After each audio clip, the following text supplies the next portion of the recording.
of the 4 against Phoenix this year. Oh, baby, good morning and drive safely on those wet roadways if you're getting off your graveyard shift. If you're getting ready for work, good morning to you. Teachers, cops, firefighters, you know the drill, beauty bus drivers, Caltrain workers. I see you out there on the Xfinity mobile text line. As Tim Roy said, a wire-to-wire win, Shasky, a wire-to-wire win. They're second of the season. Earlier in February, they had a wire-to-wire win against the Dallas Mavericks, so you get a big first-quarter cushion. You weather the storm in the third quarter, and you put them away in the fourth. It's a good win. You win the 8th straight game at home. There's magic in the building at Chase Center. And now we await the road. The road, once again, the 5-game road trip where everybody's going to be talking about it. Can the Warriors win away from Chase Center? We're 29-7 at Chase. We know that. They're 7-26 on the road. But good morning to you. Good morning to Lubbock. Good morning to Spinoni. We'll talk about last night. A good win.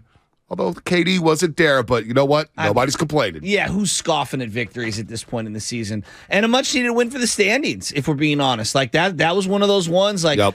I mean, I was talking to Spadoni about it. You look up and you're like, could they find themselves in the top 4 when it's all said and done? Could they? Now, maybe they don't, and they go on a little losing streak on the road. But I thought it was a good one. And for me, the first quarter, we know they can score. Yep. The complementary defense to go along with the offense was just awesome. And then to see Clay and Curry simultaneously going off, no Mikal Bridges, I have to think that plays into Steph Curry looking so fluid out there. Yeah, I had a tweet basically saying, I know the Splash Brothers do not miss Mikal Bridges. Okogie's not a bad defender. No.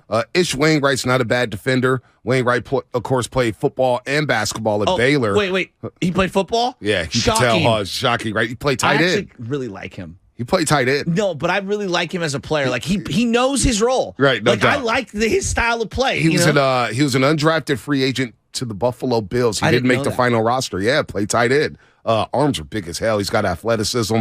But look. Oh, he's a big boy. They're not Mikal Bridges. No, Mikal not even Bridges close. Long, he was different. Fast, twitchy.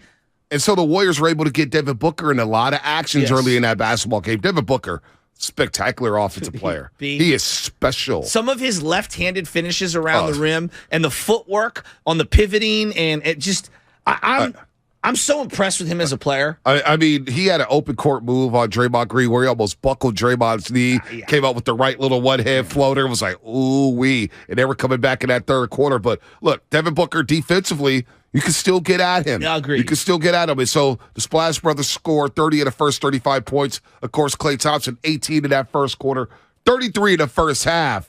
And, boy, he was cooking. Then you get to the second half. Curry puts his finishing touches on it. JaMychal Green with another solid performance. And then Jordan Poole settled down in the second half. And that's the JP&E coming in on the road with the 20 points and 6 assists. So, look, all-around good win for the Golden State Warriors.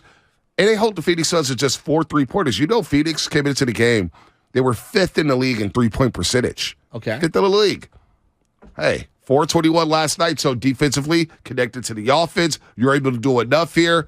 I'm not mad at the Warriors last night. Not mad at all about that win. So you and Mully have a little thing about like what's a team's high? Is that what you guys say? Oh, no, the average threes per game. Okay. At halftime, I believe it was 3. I think the Suns had only hit 3 threes, or was I wrong there? They had hit in you the guys first had the half. Conversation at halftime. Yeah, we did. 3 of 11 at halftime. So just 1 3 in the second half. Mullen had this look on his face like, see, Bonte, that's the recipe. Oh, yeah. And obviously they were cooking offensively, the Warriors were. But it was just really nice to see them get after it. It felt like a collective victory. You're talking about JaMychal Green, quietly, he's had 2 really good games in a row. 3 straight. You stacked the Memphis game up as well. That's right. You know what? You're right. I hadn't really computed that one. But you know what? Defensively, when he slipped off of whoever he was guarding and then came into for that weak side block on Booker, it was like, yes, that's what we need from you. And then I don't know what happened at the end with him and Damian Lee. It felt like he overreacted a little. Well, Damian Lee slapped him in the back of the head. JaMychal Green doesn't play that. Yeah, no, JaMychal Green doesn't play that. Part. He's about that life. Well, if anything I've learned about JaMychal Green this season,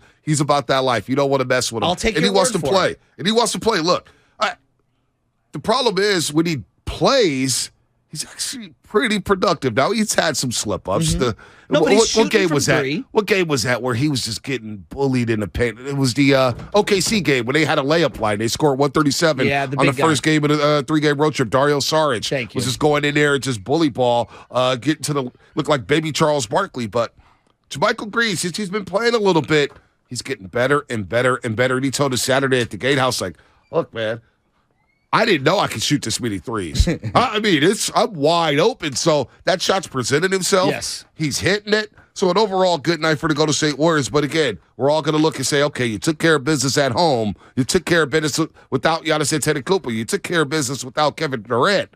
Now can you do it on the road? Yeah, but I thought these were two important wins. Like, no doubt. I know that there were both teams depleted to some degree, missing arguably their best player on the Suns, and yet clearly their best player in Giannis. At what point can the Warriors scoff at victories? Yeah, no doubt. You know, like that was a much needed victory. For me, also, seeing Jordan Poole have the quarter that he did at the end of the third, start of the fourth, he went to the rim, finished with the left, he was hitting the three, couple of heat checks that drive me nuts. Yep. But I thought that Jordan Poole played a very controlled game in the second half. No doubt. I thought he did too. He was 8 of 16 overall, 4 of 8 from the 3-point line. In the second half, he hit 3 threes. He was 6 of 13 overall. Didn't turn the ball over. Kind of knew where to be and settled down there. Yeah. That's the JP you need. There's no doubt you need that type of Jordan Poole performance. Stephen Curry, I thought Phoenix did a good job of keeping the ball out of his hands. He was just 7 of 13, 4 of 6 from the 3-point line. Whenever you can hold Steph Curry down to 13 field goal attempts and 6 3-point attempts, you're the Phoenix Suns. You're saying, okay, we did something well. But then you got the Klay Thompson explosion. And he hits all 8 of his threes in the first half, his 5th career 30-point half. And that's the thing. Klay Thompson is just on a heater right now. He had the little slip up on the road trip, and, we're trying to figure out, well, is Steph Curry coming back in? Is he messing up the flow? Well, I told you yesterday, Shasky, guys need to catch up to Stephen Curry. Steph Curry doesn't need to adjust anything. Guys need to adjust to Stephen Curry because he is the culture, he is the system, and Klay Thompson yesterday, to see him go off like that, and that's following a solid overtime period against Milwaukee, and he'd come out in the first quarter, he'd set the tone. It feels like forever since the two of them had elite games simultaneously. It just felt like a long time coming. So, yeah, it was great to see, and for Klay to dust off some of the struggles that he's had the last couple of games. But, dude, when he starts going off like he does, everything that comes out of his hand looks like it's going right through the neck, doesn't it? And no so doubt. I would say, what he hit? How many in the first half? 8 threes. All 8 threes in the first half. I Those think at scored least 5 in the 6 of second them half. were nothing but net. Yep. Like, he wasn't even hitting rim. Didn't touch rim at all. He's just sniping. I love watching him play. So Clay's on the heater right now. The Warriors win their second in a row after a 3-game losing streak. They're now 36-33. Again, 8 straight wins at home. They've won 12 of their last 13 at Chase Center. And one thing you never hear anymore What's that? is about, I wonder if they're going to be able to have the same home court advantage at Chase Center as they did at Oracle Arena. Well, I think they put that to bed last postseason. And in case you needed a reminder, just look at this year. When that crowd gets on top of you, It really gets loud. it gets really loud and teams get rattled. We talk so much about the acoustics of, for example, Levi Stadium in contrast to Seattle. Bonte, you've been to a lot of different arenas, and you obviously went to Oracle way more than I did, and go to Chase Center way more than I do. I underrated the acoustics in there. It gets loud. Oh, yeah. When it is pumping and it's rocking, look, it's always going to be quiet after halftime. People are going to get their food. There's so many new things. For a lot of people, when they go, it's their first time there, or maybe their second time there, so they're trying to check out new things that they haven't seen before. But in the fourth quarter, when it's cranking up, Saturday night was as loud as any venue I've ever been in. No doubt.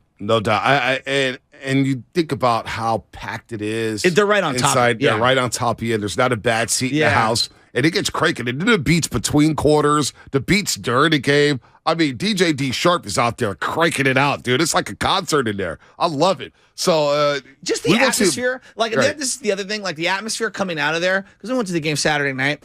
The way that it just flows out onto the street, where you can go out of 6 or 7 different exits. It's awesome. No, like they nailed it. Like, they nailed it. It's like I don't think we could talk enough about it. We obviously give Oracle Park, AT&T its love.